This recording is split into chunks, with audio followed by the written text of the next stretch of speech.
Eles falam de nós, eles falam sobre nós. Como eles podem nos deixar falar? Ele fala de nós, ele fala sobre nós.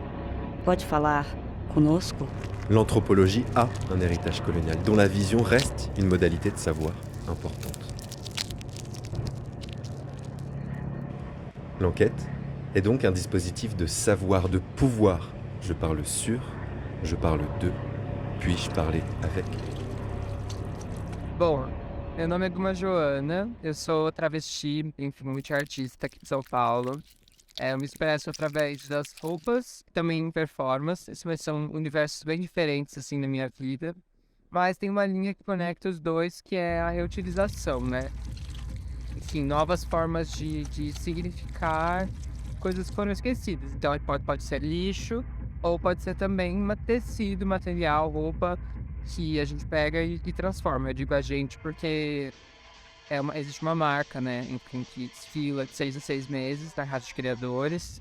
E daí tem esse processo, né, de reutilizar, de criar de novo. E na performance já são atos mais políticos, de manifesto mesmo, que servem para provocar de forma. Enfim, principalmente no ambiente da festa, né? Que é um lugar que as pessoas vão para se divertir, mas também acaba acontecendo esse atravessamento. Pô, sem contar que, assim, o Brasil é o país que mais mata mulheres trans travestis pelo 14º ano consecutivo. Essa é uma pesquisa da ANTRA. É... Enfim, o nosso trabalho ele tem vários cruzamentos, né? Porque além da gente ter essa questão, a gente tem que ter as nossas questões também. Então, por isso que eu uso esse atravessamento, né? Do reciclável, mas também comparando com os nossos corpos serem tratados como lixo mesmo, né? E serem rejeitados, serem usados e descartados, né? Isso para além da morte, mas falando de afeto e falando de lugar mesmo, né? Então eu sinto que tem um peso extra sobre as minhas costas em pensar que, além de eu ter que entregar um trabalho profissional, por exemplo, na Casa de Criadores ou numa performance, eu ainda preciso colocar essa questão, assim, né, de forma sucinta para as pessoas sempre se lembrarem, né, dessas injustiças que aqui no Brasil ainda são para além de, assim, né. Mas a gente está evoluindo e eu sinto que o meu espaço, eu sinto que o espaço de várias amigas, assim, estão começando a ser restituídos, assim, né. Então estamos indo. Je transforme ma rage en une forme d'art, m'a dit récemment Guma Johan.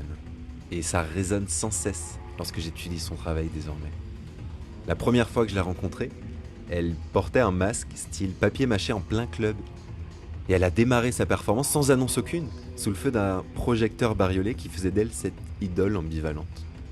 Intuitivement, une partie du club s'est mise à l'encercler pour la regarder, et elle a commencé à relever, à lever ce masque, et à le porter vers nous. En fait, son visage était occupé par un corps étranger, mais un corps qui était l'œuvre de nos regards socialisés. Une figure monstrueuse qui permet à la norme de se confirmer dans sa cohésion par l'exclusion. Guma Johanna venait en fait témoigner d'une dimension esthétique de la frontière. Et cette rage, ça semblait être cette norme binaire incorporée bon gré mal gré qui s'est faite caractéristique de l'artiste et qu'elle essaie d'excorporer chaque nuit, rejoint en public cette quotidienne tentative d'extraction d'un corps social venu si tôt, l'a hanté. Et comme en France, il y a cette panique morale brésilienne qui s'exprime médiatiquement et qui trouve son public. Épidémie de transition, dérive sociale, perte des traditions. Monstre, ordure. La vie moyenne d'une personne trans, elle est de 35 ans. 35 ans au Brésil. Idole ambiguë, disais-je alors, car son travail témoigne de cette tension libérale qui s'exerce sur les corps, notamment les corps minoritaires. Nos sociétés tiennent des contradictions fondamentales concernant le sujet dit et désigné anormal. D'une part, elle le produit comme condition même de l'espace social, ce centre et cette périphérie, la périphérie confirmant le centre. Mais d'autre part, elle ne cesse de valoriser l'atypique, et donc l'anormal comme le terrain de cette individualité expressive que chacun et chacune sommes aujourd'hui guidés à étendre et à promouvoir ce corps au service d'une narration de soi dans un espace social, aussi espace d'exposition, de performance, de branding personnel. D'un côté donc on trouve un braconnage du réseau signifiant de la binarité des sexes, Communément, on pense à investir, l'événement dédié à l'autre sexe, ou même chercher à en dégenrer les codes, ce que fait Gouma Johan.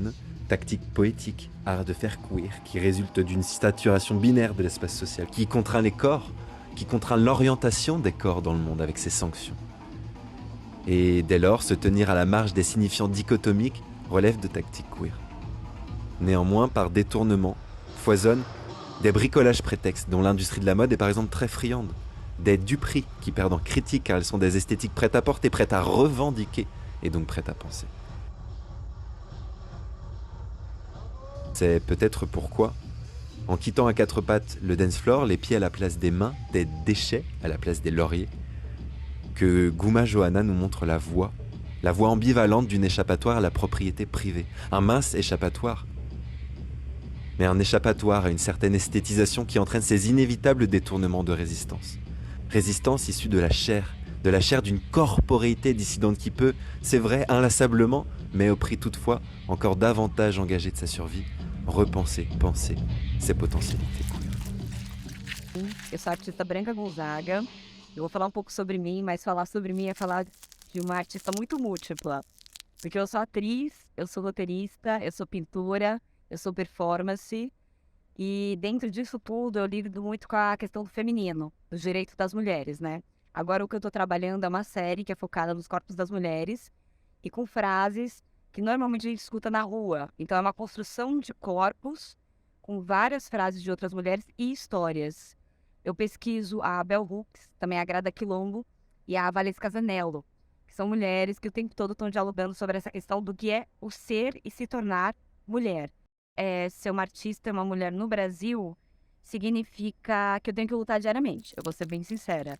Desde o aprendizado, que chega um pouco mais lento, pelo acesso mesmo, desde políticas públicas que você não tem acesso, a parte mental mesmo, porque assim, você demora muito tempo para ter coragem. Pelo menos eu não tive uma base estrutural assim como a minha mãe não teve, nem a minha avó e nem ninguém. Como que eu crio as minhas coisas? Como que eu consigo colocar as ideias para fora? É um caminho mais longo, vou ser bem sincera. Eu vejo amigas que tiveram apoio e elas falam, nossa, mas isso é muito simples. Para mim não foi simples descobrir essas coisas. Além disso, transporte público, eu trabalho com transporte público.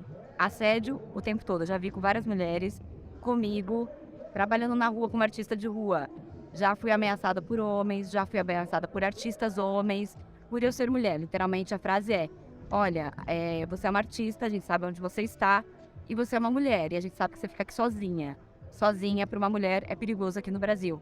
Então é preciso entenderem, tem territórios aqui. Por exemplo, se eu quero sair à noite sozinha, que local que eu vou? Aonde que eu vou? Então eu tenho que pensar tudo isso antes de eu escolher uma rua que eu vou atravessar. Colocando em questão, por exemplo, eu sou uma mulher que vive sozinha. Nessa semana eu fui assaltada e invadiram a minha casa. E uma pessoa ficou 26 minutos na minha casa com eu lá sozinha. Não sei o que poderia ter acontecido, mas enfim.